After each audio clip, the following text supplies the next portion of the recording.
The Galactic Assembly Hall was larger than any human city, a floating ring of silver light hanging above a blue star, and inside it thousands of species sat in perfect circles, watching, waiting, judging, and today the humans stood at the center of that attention, small, new, and underestimated, their representative standing alone on the polished black floor. His name was Adrian Vale, and he knew very well that most of the galaxy believed humanity did not belong here. They were too young, too emotional, too fragile. And this meeting was supposed to prove whether Earth would be allowed full alliance status or quietly pushed aside. The air felt heavy, not with sound, but with silent opinion. Tall insectoid nobles clicked their mandibles softly. Crystalline beings shimmered in cold colors. Massive warlords in dark armor watched without blinking. And high above them all, on a throne grown from living metal, sat the most powerful being in known space, the alien queen of the Varelian Empire, ruler of 1,000 systems, undefeated in war, unmatched in political control.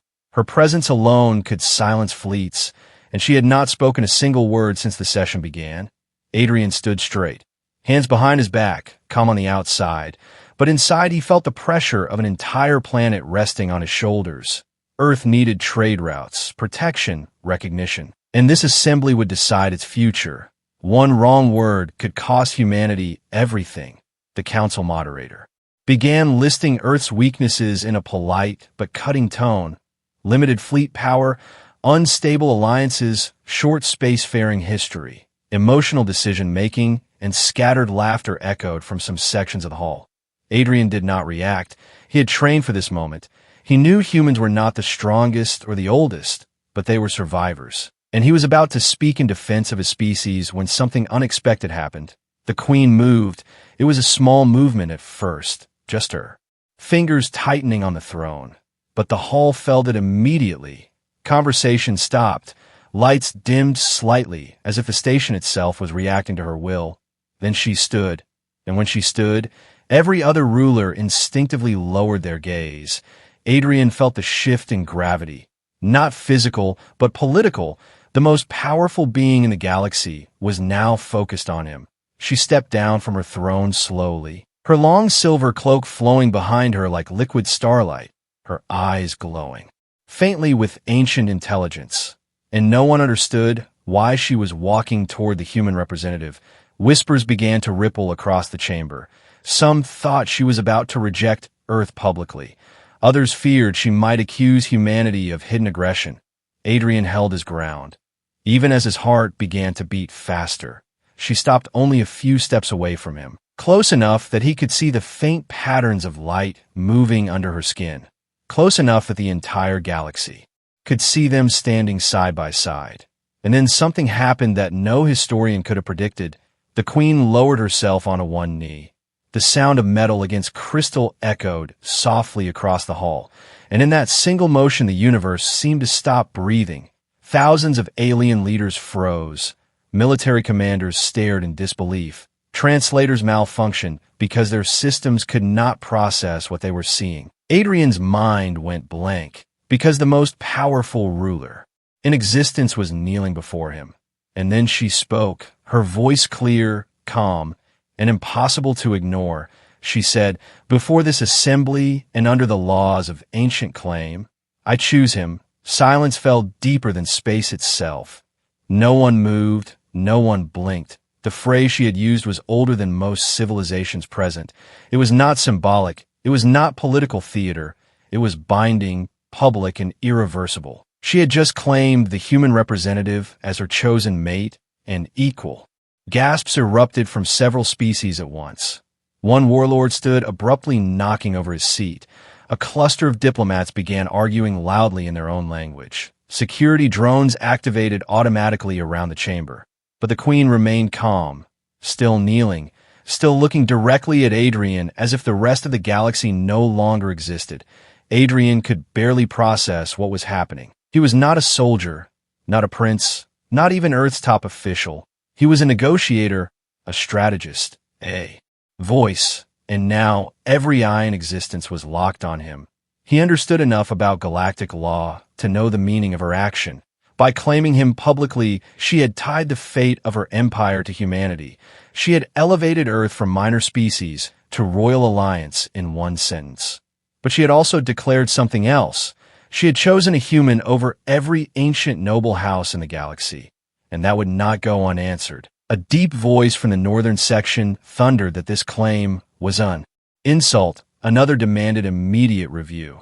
Yet no one dared approach her, because challenging the queen directly meant war, and the queen finally rose to her full height, standing beside Adrian as equal. And she spoke only 4 words more: "He is mine." The simplicity of it made it more powerful. There was no explanation, no apology, no justification. The message was clear, and the silence that followed was not confusion anymore. It was shock, pure and heavy.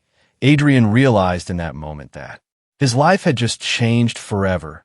He was no longer just a representative of Earth. He had become the center of a storm that could shake entire star systems. And somewhere in the back of his mind, a single thought formed slowly and clearly. The galaxy was not silent because it was confused. It was silent because it understood the danger of what had just begun. And if you want to see how this impossible claim changes the fate of humanity, make sure to subscribe to this channel so you do not miss what happens next, because this was only the beginning, and the day the queen knelt before a human was the day the balance of power across the stars began to shift, quietly but permanently. The silence inside the Galactic Assembly did not end when the queen stood beside Adrian. It only changed shape.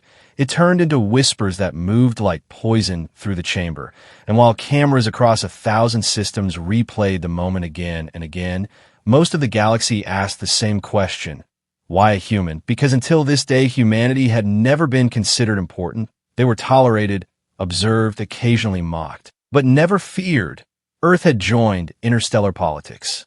Only 40 years earlier, their ships were functional but not impressive, their fleets small compared to ancient empires, their colonies few and vulnerable. They had survived their own world wars and climate disasters before reaching the stars, and many alien historians quietly predicted they would collapse within a century.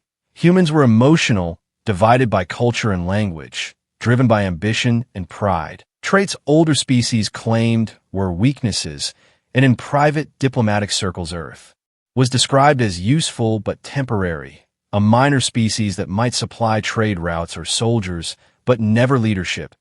Adrian himself had heard those opinions during quiet receptions where alien nobles forgot humans could understand tone even when they did not understand words. He had stood in rooms where powerful beings smiled politely and then dismissed his species as children playing with starships. And he remembered one particular meeting 3 days before the assembly, when he had first spoken alone with the queen. It had not been romantic or dramatic. It had been analytical, cold even. She had summoned him without explanation to a private observation chamber overlooking a dying star. And she had asked him simple questions. How did humans survive internal wars without destroying themselves completely? Why did they continue exploring space despite repeated failure? How did they endure pain without surrendering identity? Adrian had answered honestly. He told her humans survive because they adapt. They fight each other but unite when facing extinction. They argue loudly but defend fiercely. They feel fear but move forward anyway. The queen had watched him carefully, as if measuring something deeper than words, and before dismissing him, she had said something strange. She had said humans bend but do not break, and Adrian had not understood what she meant at the time. Now standing beside her in front of the entire galaxy, he was beginning to understand that she had been studying humanity long before this meeting. Back in the assembly hall, chaos was rising. The Tharvok Dominion declared that ancient claim law should not apply to primitive species. The Zalari Trade Union warned that elevating Earth would disrupt established power balance. Even some human advisors transmitted urgent messages to Adrian asking if this was a trap, because from Earth's perspective this could be manipulation. What if the Queen wanted to use him as leverage? What if humanity would become dependent on her empire and lose independence completely? But the Queen remained silent through the arguments, her posture calm, her expression unreadable, and that silence was more threatening than any speech. Far from the public chamber, in secure military stations, Admirals began calculating new threat levels, because if the Varelian Empire now considered humanity royal kin, then attacking Earth would be considered direct assault on the strongest military force in known space.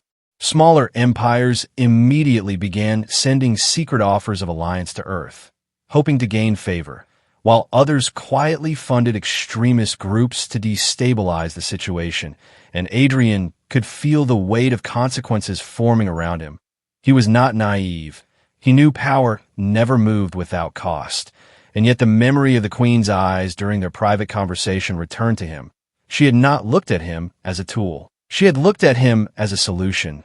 Later that same cycle, within the Varelian Royal Council, her advisors confronted her directly. Ancient beings whose lifespans stretched across millennia. They demanded explanation. They warned that noble houses would revolt, that rival empires would interpret this as weakness or madness. One advisor even suggested reversing the claim immediately before formal ratification. And for the first time since the assembly began, the Queen spoke more than a single sentence. She told them a simple truth. She said the galaxy believes. Humans do not matter because they measure strength in fleets and years, but the coming storm will not care about fleets or age. It will test endurance, adaptability, and refusal to surrender, and humans possess those in dangerous amounts. Her advisors fell quiet because the Queen was not known for emotional decisions. She calculated centuries ahead. She played political games that others only understood after losing. And if she had chosen a human publicly, it meant she had seen something others had not. Meanwhile, on Earth, reactions were mixed. Some celebrated believing humanity had finally been recognized. Others feared becoming dependent on alien power. Protests erupted in several cities. Debates filled global networks, and Adrian's name became the most searched term on every platform. Yet Adrian himself felt less like a hero and more like a target, because being chosen by the most powerful being in existence also meant becoming the center of jealousy, resentment, and ambition. And in the shadows of distant systems, powerful figures who had once hoped to marry into the Varelian throne began planning responses, some political, some violent. As night cycles passed across multiple worlds, the galaxy did not calm. It divided. Lines formed quietly between those who saw opportunity and those who saw threat. And at the center of it all stood a species that had never been meant to matter: humanity. The species that fought itself more than its enemies. The species that survived ice ages, plagues, nuclear fire, and still reached for the stars. They were never supposed to influence galactic power, never supposed to stand beside ancient rulers. And yet now one human had altered the balance of everything with his mere existence. And while the public argued about honor and insult, and while admirals moved fleets into cautious positions, one fact became impossible to ignore: the Queen had not made a mistake. She had made a decision, and in private chambers when one final advisor begged her to reconsider and warned that claiming a human could start a war that would burn across systems. She did not hesitate. She simply looked toward the stars beyond her empire's borders and answered with a single calm word: good. Across the galaxy, the debates grew louder, but the Queen did not respond to insults or threats. Instead, she summoned only a small circle of her most trusted strategists and Adrian himself to a secure chamber hidden deep within her flagship, a room shielded from surveillance and psychic intrusion, because what she was about to reveal was older than most empires present at the assembly, and far more dangerous than a political scandal. Adrian entered the chamber unsure whether he was about to be honored or used, and the alien generals around him studied him not with hatred now, but with intense curiosity, as if trying to see something invisible beneath his skin. The Queen activated a projection of the outer regions of known space, and the stars at the edge flickered in faint red. She explained in calm, simple words that for centuries her empire had tracked a pattern: entire civilizations vanishing without open war, advanced fleets disappearing without distress calls, systems going dark, one by one. And the few survivors described an enemy that did not negotiate, did not conquer for territory, but erased, an ancient force that adapted faster than any known species and learned from every battle.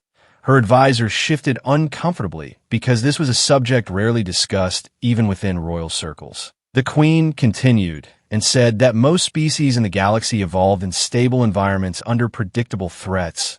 Their minds developed along linear patterns, logical, structured, optimized for order.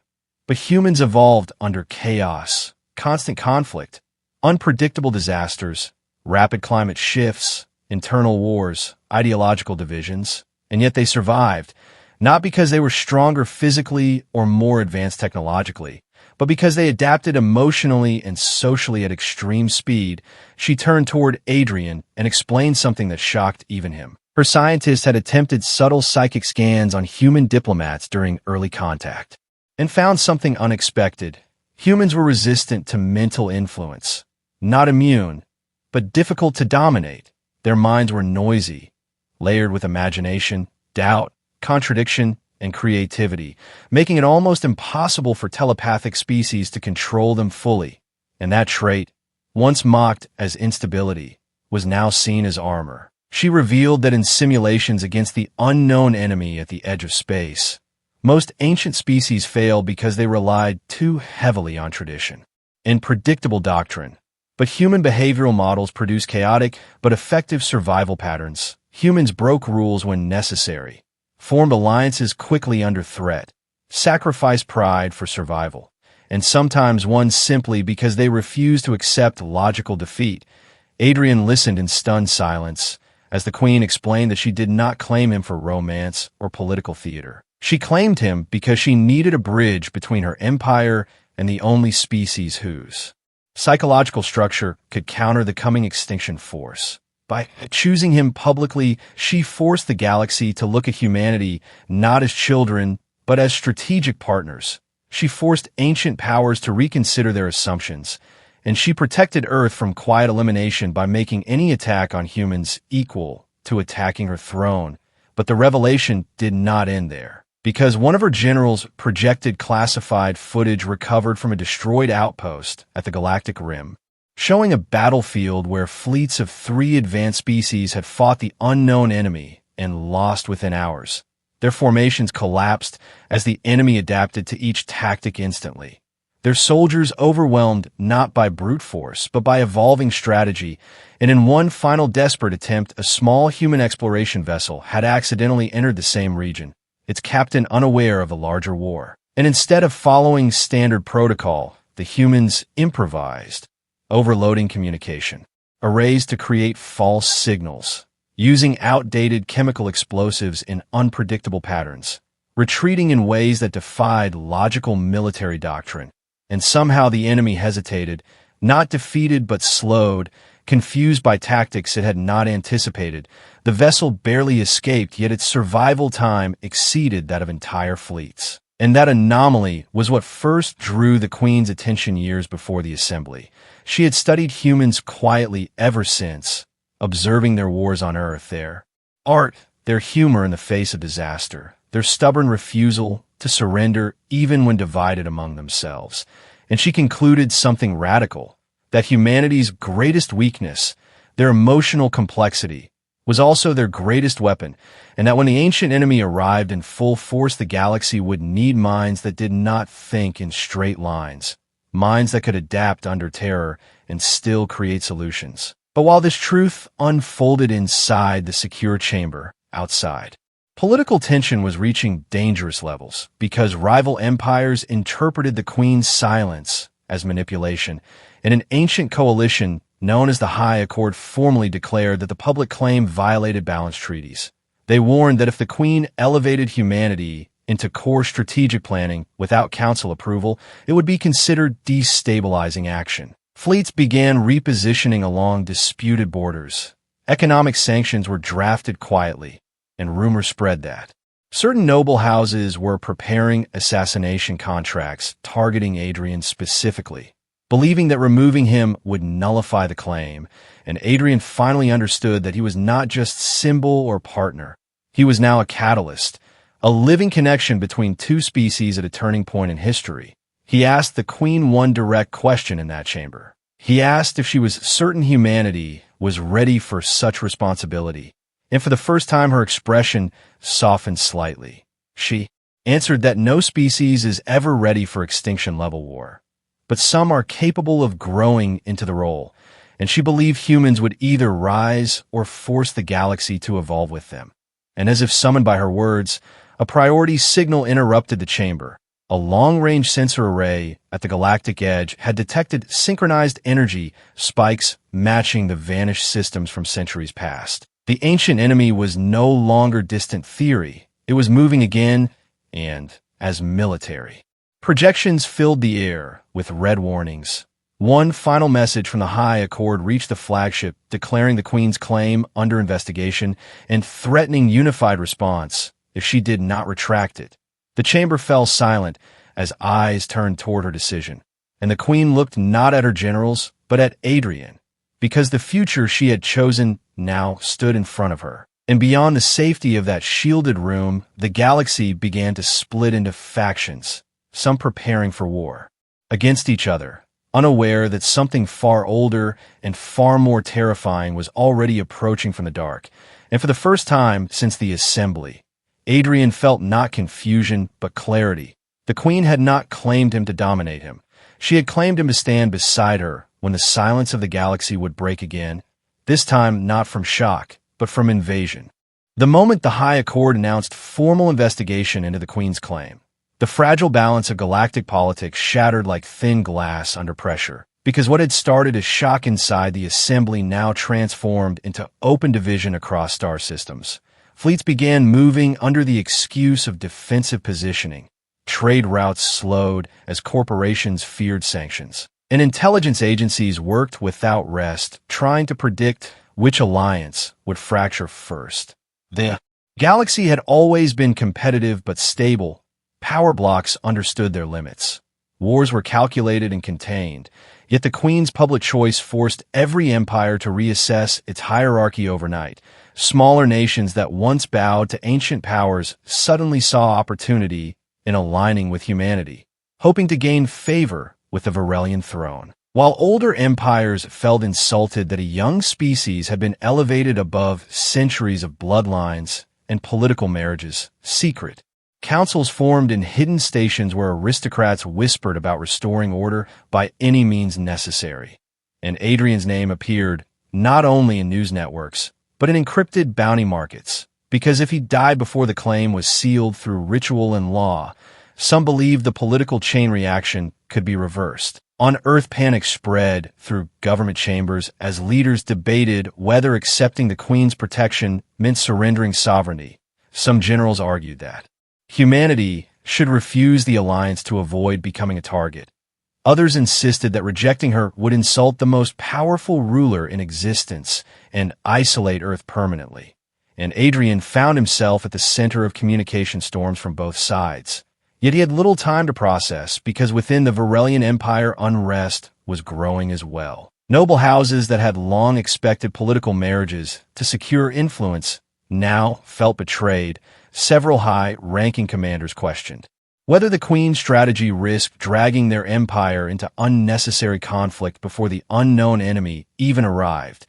Protests erupted on two outer colonies where citizens feared becoming collateral damage in a war sparked by royal emotion, though those who knew the Queen understood emotion had little to do with her decisions. Meanwhile, the High Accord escalated its rhetoric, claiming that public claim law had not been used between unequal civilizations in recorded history and therefore required suspension until review. But behind that legal language lay fear, because ancient leaders sensed that the Queen had shifted the narrative. Humanity was no longer peripheral. They were central, and if humans gained strategic partnership status under Varelian command, the entire political order built over centuries could dissolve. Rumors began spreading of an emergency summit to consider unified military pressure against both the Varelian Empire and Earth under the justification of maintaining stability. And in the shadows, certain factions went further, hiring mercenary fleets to test human defenses quietly, probing Earth's outer colonies to measure response times. Adrian learned of these moves through confidential briefings and realized that the political chaos was not random. It was a stress test of humanity's resilience. Enemies wanted to see whether humans would fracture under pressure or unite, and that knowledge forced him into decisions he never expected to make. He began advising Earth's leadership to prepare not only fleets but narratives, because perception would matter as much as firepower. If humanity reacted with fear, they would confirm every stereotype about weakness. But if they responded with calm strength, they might reshape the galaxy's view permanently. At the same time, the Queen made a calculated move that shocked even her closest advisors. She invited representatives from smaller, overlooked species to a private summit aboard her flagship, and openly acknowledged their marginalization under the High Accord, offering them trade privileges and defense agreements tied to cooperative partnership with humanity. It was not charity, it was strategy. She was building a coalition of those who had never been allowed true power, and the message was clear: the old order that dismissed younger species was ending. This maneuver enraged several dominant empires who saw their influence slipping, and within days, a powerful warlord from the Karzath Dominion broadcast a formal challenge across open channels, accusing the Queen of destabilizing the galaxy for personal interest and demanding proof that humanity deserved such elevation. His statement carried veiled threat, suggesting that if the human representative could not defend his worth under ancient warrior code, then the claim would be exposed as weakness rather than vision. The challenge was not yet a duel, but it was a spark, and every major news network amplified it, turning Adrian from diplomat into symbol of either hope or humiliation. The galaxy leaned forward, waiting for response. Fleets hovered near contested borders. Trade guilds paused investments. Even pirate clans watched closely, because instability meant opportunity. And through it all, the sensor reports from the Galactic Edge continued to show faint but undeniable movement. The ancient enemy drawing closer while the galaxy argued among itself, which was perhaps the most dangerous irony of all, because political chaos was exactly what an adaptive invader would exploit. And late in one strategic briefing, as red markers flickered across a star map, one Varelian commander voiced a quiet concern that echoed in Adrian's mind long after the meeting ended. He asked whether the galaxy would destroy itself in rivalry before the true threat even arrived. And for the first time, Adrian felt the weight of more than political consequence. He felt the responsibility of proving that humanity could be more than a trigger for conflict, that they could become the thread holding fragile alliances together.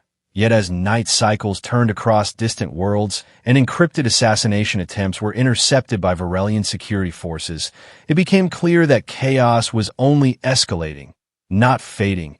And somewhere in a dark council chamber beyond monitored space, several powerful figures agreed on one dangerous conclusion. If removing Adrian would restore balance, then removing him must be attempted soon, because every day he remained alive beside the Queen, humanity's place in galactic power became harder to undo.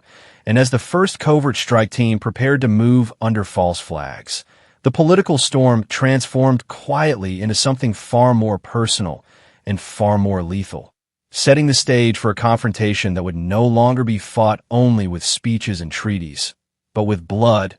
And the galaxy, already divided and restless, waited for the next explosion. The challenge became official 3 cycles later, when the Karzath warlord transmitted a formal declaration under ancient combat law, his image filling every major broadcast channel as he stood armored in black alloy etched with the marks of 100 victories. His voice deep and steady as he accused the Queen of elevating weakness and demanded that the human prove his worth before the galaxy in honorable combat. Because among warrior culture, strength was not debated in councils but demonstrated in arenas, and if Adrian refused, the dual humanity would be branded cowards unworthy of royal alliance. The High Accord immediately endorsed the legality of the challenge, knowing that either outcome would serve their interests. If the human died, the claim would weaken.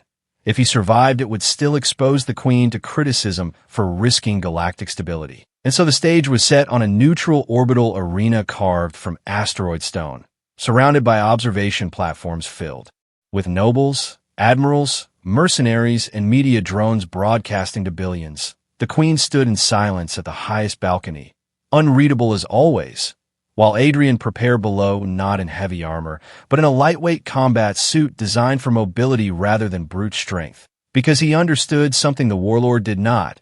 Humans rarely win by matching power directly. They win by finding angles others ignore. The Karzith warlord entered the arena to thunderous approval from his supporters, towering nearly 3 meters tall, muscles enhanced through genetic refinement, carrying a dual-phase blade capable of cutting through reinforced hull plating, and many watching believed the duel would last less than a minute. Whispers spread that this was execution disguised as tradition.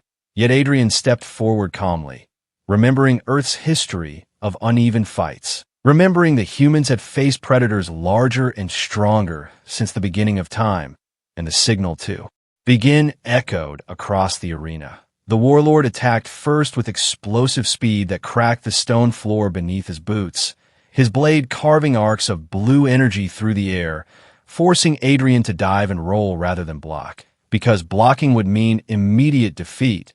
The first minutes were survival, Adrian studying rhythm and timing, observing how the warlord favored overwhelming force over adaptation. Each strike precise, but predictable in pattern.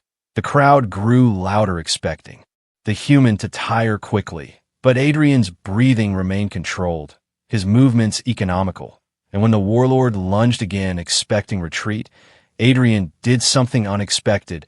He closed distance instead of widening it, using the larger alien's momentum to pivot behind him and strike at exposed joint plating with a compact kinetic blade, not strong enough to pierce armor fully, but enough to disrupt balance. The warlord stumbled briefly, surprised not by pain, but by strategy, and the arena shifted from amusement to curiosity. The duel intensified as the warlord adjusted tactics, launching shockwaves that shattered fragments of stone into the air, forcing Adrian to navigate debris while maintaining focus.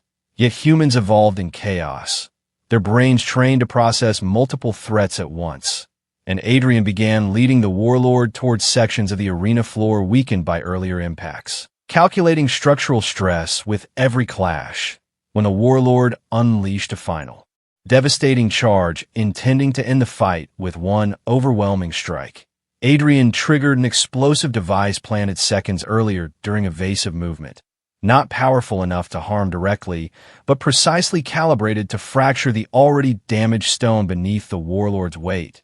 The ground collapsed, destabilizing the alien giant, and in that split second Adrian executed his final maneuver, locking his blade into a vulnerable seam at the base of the warlord's armor while redirecting his fall. The kinetic surge overloaded the alien's suit systems, disabling his mobility and forcing him to crash hard against the arena wall. Silence fell as dust settled slowly across the battlefield. The warlord struggled to rise, but could not regain balance before Adrian placed the edge of his blade at the alien's throat joint, not striking, just holding position. Because victory under warrior code required dominance without unnecessary cruelty. And after a long, tense pause, the Karzith warlord slammed his fist against the stone in surrender, the sound echoing like thunder across the arena. For several seconds, no one reacted, because the impossible had happened. The human had defeated one of the most feared warriors in the galaxy, not through raw strength, but through adaptability, calculation, and refusal to follow expected patterns. And then the silence broke into mixed waves of outrage, shock, and reluctant respect. The High Accord delegates exchanged uneasy glances, realizing that humanity could no longer be dismissed publicly. Smaller species erupted in celebration, seeing proof that ancient power was not absolute. And above it all, the Queen allowed herself the smallest visible smile. Because the duel had achieved more than victory. It had changed perception. Humans were no longer a protected curiosity. They were unpredictable equals capable of surviving under pressure. And as medics approached the fallen warlord and security fields lowered around the arena, Adrian looked up toward the balcony where the Queen stood, understanding that this was only one battle in a much larger storm. Because while the galaxy processed this shift in hierarchy, long-range sensors at the rim detected another system going dark, and the true enemy continued moving closer. But something fundamental had altered in that arena. The galaxy had witnessed humanity not as fragile newcomers, but as resilient strategists, and the echo of that realization traveled faster than fleets, reshaping alliances and fears alike, marking the duel not just as entertainment or political theater, but as the moment the balance of respect began to tilt permanently in humanity's favor. The celebration of the duel did not last long, because while the galaxy argued about honor and pride, the outer rim of known space went dark again, and this time the blackout was too large to ignore. 3-star systems vanished from long-range communication within a single cycle. No distress signals, no debris fields, only silence where life had once existed. And the data that reached the Varelian flagship carried a pattern that froze even seasoned commanders. The energy signatures matched the ancient incidents the Queen had warned about, synchronized bursts followed by gravitational distortion, as if entire fleets had been erased in moments. Emergency councils were called across empires. But for the first time, the High Accord did not speak with confidence, because they no longer dismissed the Queen's warnings as strategic exaggeration. Reconnaissance drones sent toward the nearest darkened system returned fragmented images before transmission failure, showing massive organic structures drifting between planets. Not ships in traditional design, but evolving constructs, shifting shape even as they moved, adapting to sensor scans in real time, absorbing energy from stars with terrifying efficiency. And when a joint fleet from 2 rival empires attempted a cautious approach, their formation dissolved within minutes. Tactical recordings revealed that the enemy altered defensive patterns mid-engagement, predicting weapon cycles and countering them instantly. Shields collapsed not from overwhelming force, but from precise exploitation of weaknesses, as if the invaders learned during battle faster than artificial intelligence could update. Panic began spreading through military command centers. Because this was not a conventional war, this was adaptive extinction, and the Queen convened an emergency summit aboard her flagship, inviting not only major powers but also representatives from smaller species and Earth. The chamber filled with tension far heavier than political rivalry, because now the threat was visible, undeniable, and approaching core territories. Holographic projections displayed simulations showing that if the enemy maintained current expansion speed, central galactic systems would face contact within months, and conventional strategies failed in every projection. The more predictable a fleet's tactics, the faster it was neutralized. Arguments erupted immediately. Some leaders demanded full-scale preemptive assault. Others proposed retreat and fortified isolation. But Adrian listened carefully and recognized something familiar in the chaos. Humanity had faced similar moments on Earth, when overwhelming danger forced unlikely cooperation, and when traditional power structures collapsed under crisis. He requested permission to speak, and although many in the chamber still viewed him as newcomer, the memory of the duel and the Queen's unwavering support granted him attention. He spoke simply, explaining that humans survived.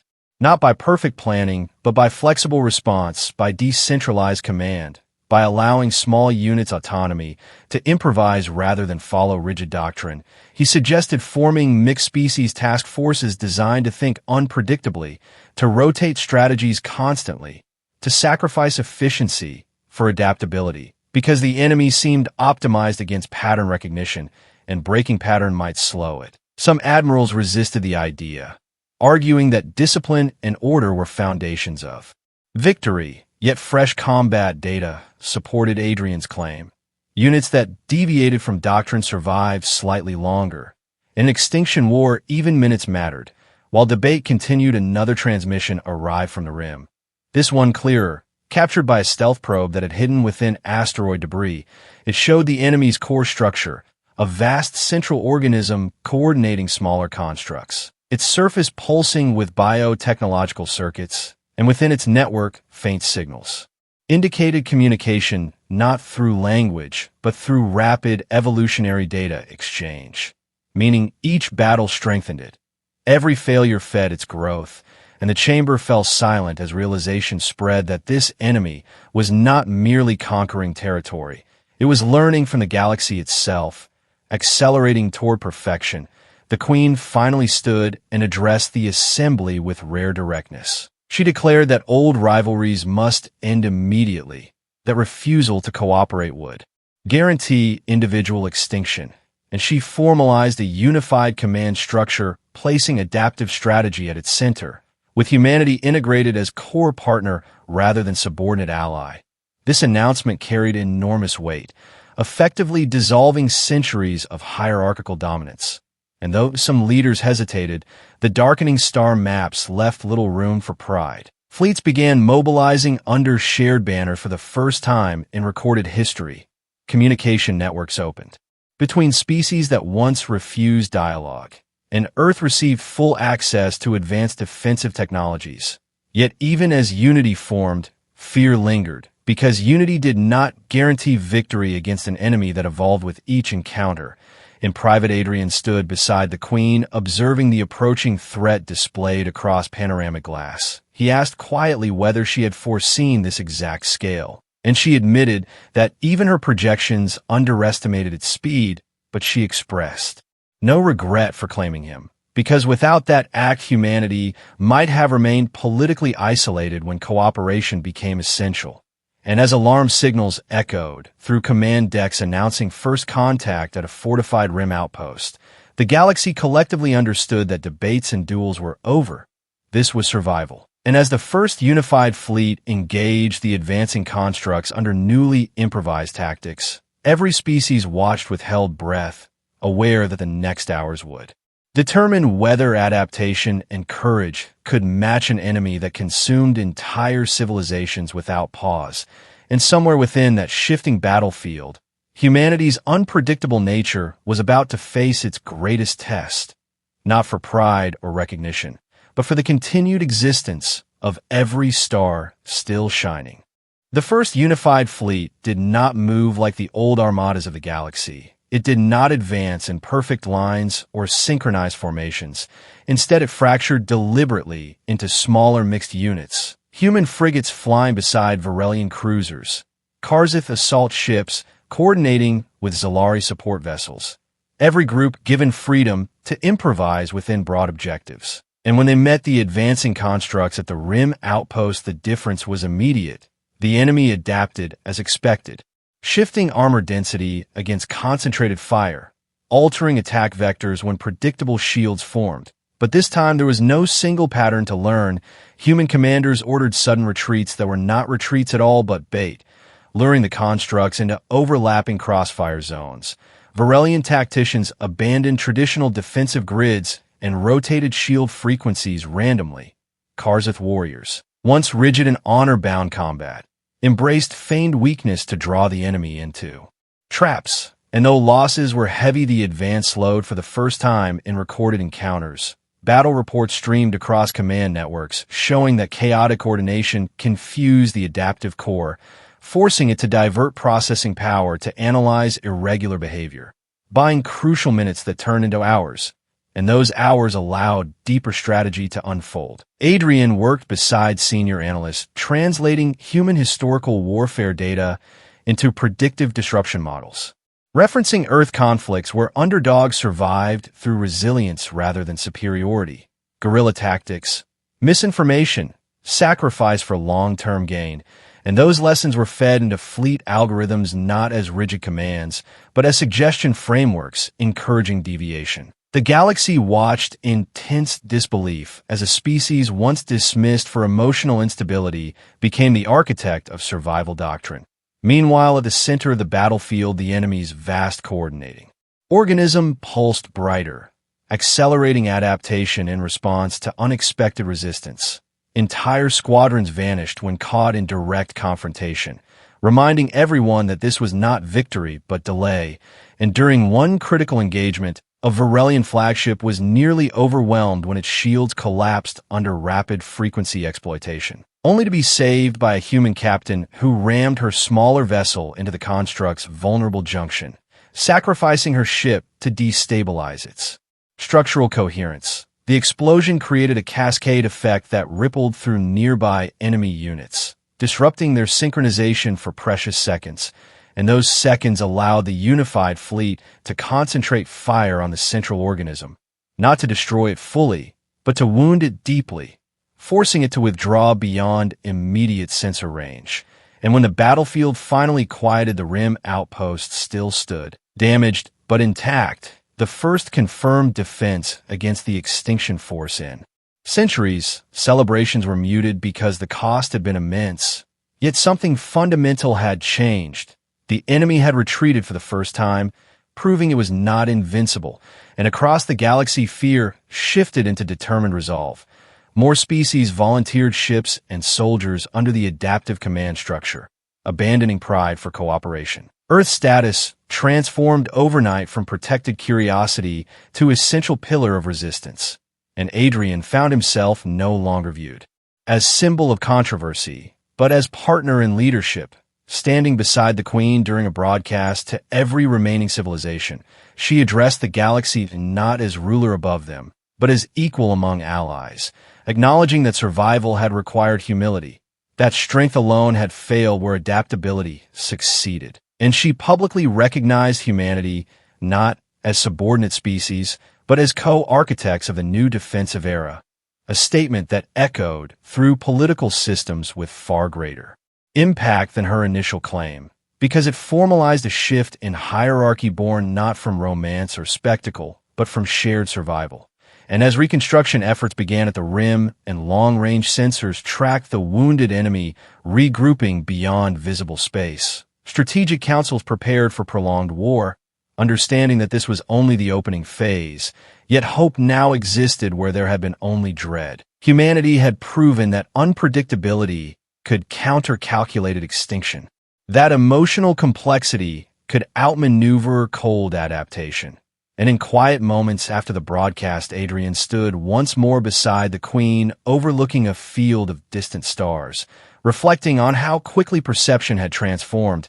He had entered the assembly as representative of a species considered minor. He had been claimed in shock before the galaxy, challenged in combat, targeted in secret, and now he stood as equal partner in an alliance that redefined power itself. The Queen spoke softly that day, not as monarch, but as strategist satisfied that her risk had borne fruit. She said the galaxy had mistaken stability for strength and tradition for wisdom, and humanity had reminded them that survival belongs to those willing to change. And as fleets prepared to carry the fight back toward the darkness where the enemy waited, one truth resonated across every system still shining. The day the alien Queen claimed a human was not the day the galaxy fell silent in confusion. It was the day the old order ended and a new era began. An era where humanity no longer asked for a place among the stars, but stood ready to defend them. And from that moment forward, no civilization would ever again measure Earth by its age or fleet size alone. Because when extinction came to test the galaxy, it was humanity that helped it rise rather than fall. And the silence that once followed the Queen's claim was replaced by something stronger, united determination echoing through the vast dark between worlds, signaling that the age of underestimation had ended forever.